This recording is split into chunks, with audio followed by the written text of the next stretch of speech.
নমস্কার বন্ধুরা, আপনাদের প্রিয় চ্যানেল ভাগ্য দর্পণে অর্পিতাজিতে আপনাদের স্বাগত। আমি অর্পিতা। আজ আমরা কোনো সাধারণ রাশিফল নিয়ে আলোচনা করছি না। আজ আমরা আলোচনা করছি রাশিচক্রের সবচেয়ে পরিশ্রমী এবং রহস্যময় রাশি মকর রাশি নিয়ে। মকর রাশি মানেই কি শুধু বাধা আর কষ্ট? কেন এদের সাফল্য আসতে 30 বছর পার হয়ে যায়? কেন এরা ভিড়ের মাঝেও একা? আজ আমরা মকর রাশির জীবনের এমন কিছু সত্য উন্মোচন করব যা হয়তো আপনি আগে কখনো কোনো বই বা ভিডিওতে শোনেননি। ভিডিওর শেষে আমি এমন 3টি গোপন প্রতিকারের কথাও বলবো যা আপনার আটকে থাকা ভাগ্যকে খুলে দিতে পারে। প্রথমেই আসবো আলোচনায় মকর রাশির গঠন এবং প্রতীকী রহস্য নিয়ে। মকর রাশির প্রতীকীটি হলো অর্ধেক ছাগল এবং অর্ধেক মাছ। নিশ্চয়ই আপনারা লক্ষ্য করেছেন, ছাগল যেমন খাড়া পাহাড়ে নিজের ভারসাম্য বজায় রেখে চূড়ায় ওঠে, মকর রাশির জাতকরাও তেমনি জীবনের কঠিন সময়ে অবিচল থাকে। আর মাছের অংশটি নির্দেশ করে তাদের মনের গভীরতা। এরা বাইরে যতটা শক্ত, ভেতরে ততটাই অনুভূতিপ্রবণ।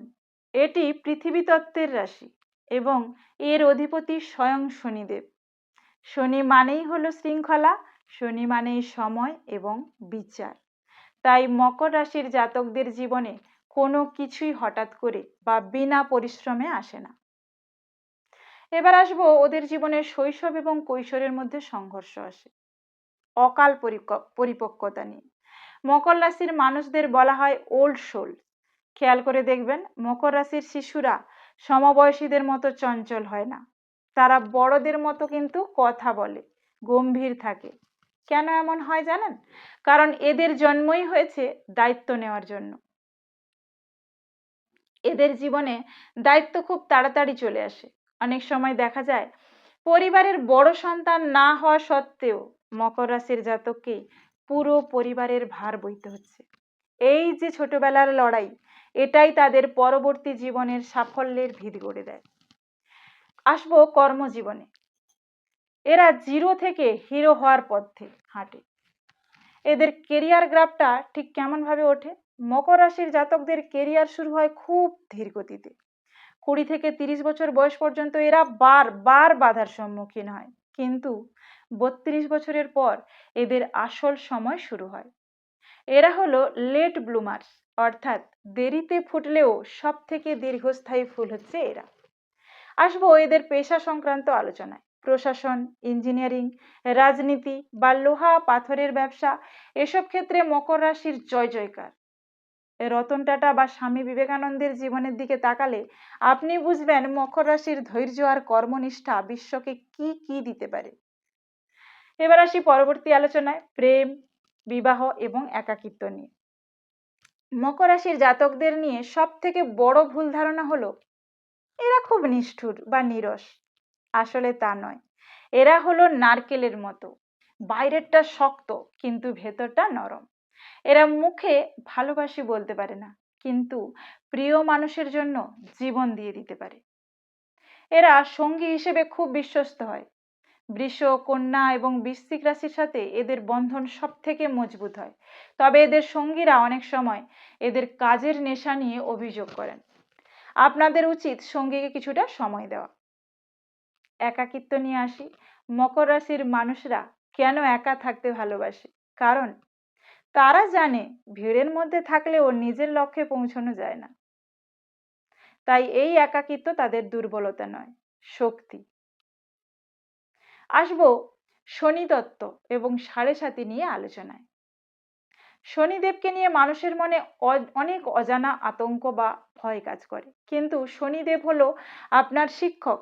আপনি যদি সৎ পথে চলেন এবং পরিশ্রমী হন, তবে শনিদেব আপনাকে রাজা বানিয়ে দেবেন। সাড়ে সাতি আসলে আপনার জীবনের আবর্জনা পরিষ্কার করার একটি সময়। শিক্ষা কি নেবেন? এই সময় মকর রাশি শেখে কারা আসল বন্ধু, কারা সুযোগ সন্ধানী। এই অভিজ্ঞতা আপনাদের জীবনে পরবর্তী 50 বছরের জন্য তৈরি করে। আসবো পরবর্তী আলোচনা স্বাস্থ্য, মানসিক শান্তি। মকর রাশির জাতকদের হাড়, দাঁত এবং হাঁটুর সমস্যার প্রতি সতর্ক থাকা উচিত। যেহেতু এদের অধিপতি শনি, তাই এদের শরীরে ক্যালসিয়ামের অভাব দেখা দিতে পারে। এবার আসবো মানসিক শান্তি নিয়ে আলোচনায়। অতিরিক্ত দুশ্চিন্তা করা এদের স্বভাব। আমি বলবো মাঝে মাঝে প্রকৃতির কাছে যান, গান শুনুন। গানের লিরিক্স বা সুর আপনার মন ভালো করে দিতে পারে। নিজের উপর ততটা কঠোর হবেন না। এবার আসবো 2026-এর সম্ভাবনা কি কি।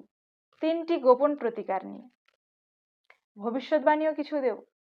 2026 সালে গ্রহের অবস্থান আপনাদের বড় কোনো সাফল্যের ইঙ্গিত দিচ্ছে। বিশেষ করে যারা নতুন বাড়ি বা ব্যবসা করার কথা ভাবছেন, তাদের জন্য সময়টি শুভ। এবার আসবো প্রতিকার বা রেমেডি নিয়ে। প্রতি শনিবার কোনো অসহায় মানুষকে অন্ন দান করুন। এটি সব থেকে বড় প্রতিকার মকর রাশির জন্য। অশ্বত্থ গাছের নিচে সর্ষের তেলের প্রদীপ জ্বালান। নিজের নিচের তলার কর্মীদের, যেমন ড্রাইভার, বাড়ির কাজের লোক, এদের সাথে ভালো ব্যবহার করুন। শনিদেব এতে সব থেকে বেশি খুশি হন। বন্ধুরা, মকর রাশি মানেই হলো বীরের যাত্রা। আপনার লড়াইকে ভয় পাবেন না। ভিডিওটি কেমন লাগলো কমেন্টে জানান। পরবর্তী ভিডিও কোন রাশির উপর চান সেটা অবশ্যই কমেন্টে লিখুন। সাবস্ক্রাইব করে সাথে থাকুন। ভালো থাকুন, সুস্থ থাকুন। নমস্কার।